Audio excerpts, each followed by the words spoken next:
Hey Rangers fans, welcome back for another edition of our Bleeding Blue Shirts live stream from inside the Delta Club at Madison Square Garden. John Giannone, Dave Maloney. Rangers prep tonight for the Washington Capitals. And Dave, they come off a game against the Cup champion Blues 2 nights ago where, you know, I said on the air after the game that Bill Parcells wrote a book called No Medals for Trying, and it sort of sums up what professional sports is all about. But that said, there was really not a lot to dislike about what the Rangers did in 60 minutes. I mean, you know, we often talk about giving yourself a chance, right? And the opponents are allowed to play also. And what you can control is what you do with the puck and make sure your shifts are good and all the things you can control. You can't control what the official does. I mean, maybe your play predicates or dictates how the official sees it. But the things you have in your control, I thought the Rangers did a good job against the Blues team. It was really an interesting game. It was quite a pace with not a lot of shots, and they were certainly there till a bit of a fluke goal, a bit of a not even a mistake goal. Puck was off the shaft of the stick, off of Georgiev's skate and in the net. So those things are going to happen over the course of the season. But I think, you know, it becomes increasingly more magnified now given the situation they're in. Right? Yeah. But you're still in it. You know, Carolina's playing Philly tonight in Philly. And so you take a whack at the Caps here tonight, see what happens. And now the Islanders are the 8th place team in the East, so that's a team that the Rangers will be scoreboard watching. They are playing against Ottawa tonight up in Canada, so lots of intrigue in the standings tonight with possible movement from a bunch of teams. Every game is its own entity, but obviously when you play a game, you want to take what was good from the previous game into the next one. David Quinn will start the exact same lineup tonight that he started the other night. Maybe that's a sign that he really wasn't displeased with what went on. What do you want the Rangers to take from Tuesday into tonight? Well, the best way to defend is not playing your own end, right? And I thought the Rangers did a really good job of minimalizing a St. Louis team. It's a bigger, heavier team, from spending an inordinate amount of time in the Rangers' end of the ice. And I listened to David Quinn after the game, and I listened to him this morning, and it looked like from their eye, it was that, you know, 5 men protecting one another, not leaving mates out on an island in your own end of the ice. And the ability to execute that first pass, a lot of times it's not so much unlike basketball, right, where you take the ball, that first outlet pass, and you go up the floor. So the execution was really good. The blue line was good. There was good support. Georgiev wasn't overworked. So I think those are the things that you can offend by defending, and I thought the Rangers did a really good job. That's a question I want to ask you, because obviously as an NHL defenseman for a decade and now watching the game for 30 years, you probably see it still through those eyes. David Quinn the other night after the game, and like you said this morning, specifically mentioned that first pass from defensemen. People like Brendan Smith, who he patted on the back, and Jacob Trouba. Is it that noticeable when that's happening consistently versus when it's not? Totally. Yeah. When you don't execute that first pass, the first pass kicks everything off. And if that doesn't get executed tape to tape, best is tape to tape into speed, into positioning. It's positioning, tape to tape into speed, and out you go. There's no question. And you can tell early whether the execution is good in the defensive zone, whether there's a quickness to the puck, whether it's alert enough. So they talk about speed. Was I talking to? I think it was Lindy Ruff. We were talking about, no, it was David Quinn. I asked him about the different waves of speed. And speed's not just foot speed. It's moving the puck quickly. It's thought speed. Thinking the game. Right? Yeah. So that's like the great players like Leach was tremendous at it. He was 2 or 3 plays ahead before he even got to the puck.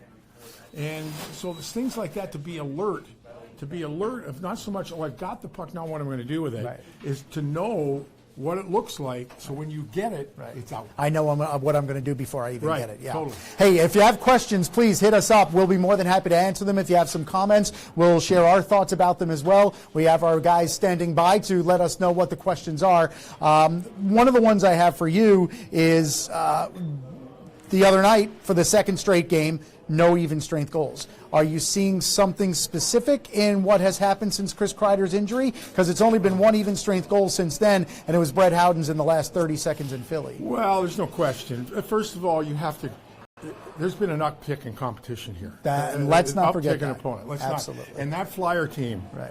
You know what? When you see, it's a little bit like when you used to go out west, right?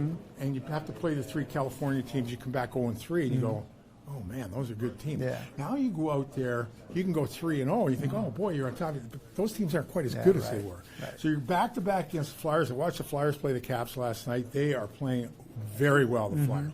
So that being said, out of the equation, you can't help but acknowledge the absence of Kreider. And as far as 5-on-5 play and his ability to create space for his mates, get on top, force the defenders to think that something's coming, and move the puck with speed, like you just talked about. Right. So I listen. I don't know that there's anything. It's a combination of Kreider being out of the lineup, and again, we talked about Phil Di-Giuseppe before the last game. I think he's a wonderful bottom 6 player. Now you're forcing him into a position that he's a little out of his element. And your second top 6 winger is Jesper Fast. Wonderful player, but again, out of his element. Then what happens then, you're playing against better teams who have a better slotting. So it just... That's the whole trickle down of it all, right? The trickle down of any injury or any lack of upper end talent, let's say, which the Rangers are turning the corner when you have Panarin, when you have Zibanejad playing the way he's playing, when you have Fox, when you have Lindgren. Now the next wave is Hedl and Kakko. There's going to be a time where there's going to be dominant offensive players in this club, and it won't be a struggle to score 5-on-5. Right. So a lot of things have added up to that situation. Got a question. What do you have? Chris wants to know if there's an update on when Shesterkin's going to be back. Chris's update on Shesterkin. So Igor skated this morning with the team, was not restricted to only stopping low shots, right? They said you could stop whatever they throw at you. So he had in an optional morning skate on the day of the game what he would probably term a full practice. And it sounds like, David Quinn said afterward, he's truly considered now day-to-day. Yeah, it does sound that way, although depending on the practice schedule, the Rangers will play tonight, play Saturday against the Devils at home. Whether they practice tomorrow and then have an optional or no skate on Saturday, it sounds like they'd like to get one full practice in. Right. So that may not happen until Monday. Right. Team leaves for 3 games on the road Monday. Right. So the good news is when this thing all broke, it was 2 weeks and then evaluate. Yeah. Now you're 10 days in and he's day to day. Exactly. That is good news. My best guess, and it is only a guess, is that because of the way the schedule falls down, you'll probably see Georgiev, certainly tonight he's playing, then Saturday as well. And then there's the back-to-backs on the road, and I would think that's where Igor will play probably one of those two. You would think, right? Yeah. As long as, and I think my understanding is they'd still like to get a full practice in before he plays. Whenever that might be, yeah. So the Rangers tonight against the Washington Capitals team that, you said you watched them play last night at home against Philly in a 5-2 loss. They're sort of kind of just treading water. Yeah. And, what was a really comfortable division lead is now just 1 point over the Flyers. What's gone wrong? What do you make of it? Well, it's a little difficult not watching them as consistently as you watch your own team. I thought last night, and again, you can't discount how well the Flyers are playing. Right. They're just going about their business. They're a bigger body team. I love the way their blue line's playing. That's come along nicely. Yeah. So, and I thought the Caps in the second period lost their mind a little bit. It's almost like they were affronted by the fact that they are in the situation they're in. And Wilson, listen, you can debate about Wilson all you want. You'd love to have him on your team, let me tell you right now.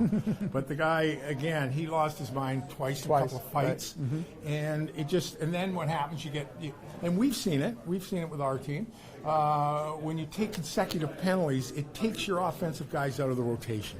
So now they score 3 goals, Flyers score 3 and 10. Your big guys really haven't been part of the game because you've taken so many penalties, and you're down 3-1. So I just think that the Caps, apparently they had a players only meeting after the game last night. Interesting. So that's never good news when you're having. It never is. But they don't often work either. No, right? Well, we'll see tonight what happens. Right. So it's again, there's a history between these two franchises, a recent history. and it'll be interesting to see how this thing plays out. I would suspect the Caps are looking for ways to be more like the Caps than what we've seen of recently. I agree. All right, you mentioned penalties, and Larry Brooks wrote an article in the Post that basically said that there should have been upwards of a half dozen calls the other night that weren't made. A, do you agree? And B, are you starting to see from your vantage point right down there on ice level an indication that these referees are starting to morph into playoff caliber refereeing? I don't know that that's a conscious decision or if it's just there is so tight. Yeah. The ice has gotten continues to get smaller, that things, when there's just no give and take really, it's it's almost like you're plodding. I shouldn't use the word plodding because there is certainly a pace to the game, but it's like a chess match almost. Yeah. And I don't know whether the officials, when it's that close, are a little disinclined to, but there's no question. There is no question. There were egregious fouls that were not called against the Flyer in the St. Louis game. That would have been called hand over fist. In October in Tampa. Right. And I think that's the bigger point, right? Like, it's almost as though the officials don't want to infiltrate themselves too much in these hard-fought, tight, not a lot of ice games, but those games lend themselves to more of those kind of penalties. So it's a catch-22. Yeah, it really is. And the officials will always say the players determine. Yeah. Penalties. Not always. Not always. Not always. I don't buy that. Yeah. But I do recognize even. It was the Flyer game on Sunday afternoon. I thought was poorly officiated also, and that was two of the top. That was Wes McCauley, and I forget who the other official was, but two top officials. And I think it's just a sense of the time, and perhaps the official, if push comes to shove, doesn't want to make that call that might determine a 0-0 game or a 1-goal game. Right. All right. So 3 straight losses for the Rangers. Caps with only a 1-point lead in the division. Bottom line, as we put a bow on this thing, what do you expect tonight?